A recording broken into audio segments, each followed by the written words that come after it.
وقتی بنده به سجده میفته و میگه سبحان ربی الاعلا و بحمده، بنده خودشو فراموش کرده. من خیلی کوچکم، ما داریم اعلا و اسفل، من اسفلم.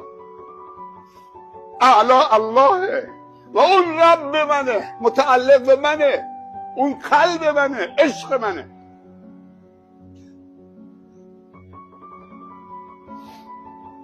اون خدای مهربانی که آسمان رو به گریه میندازه که گلی رو بخندانه،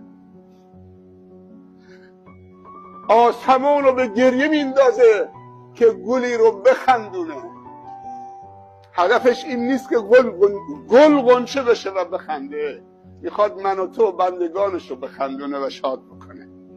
آسمان رو به گریه میندازه که گلی رو بخندونه. شب خیز که عاشقان به شب راز کنن،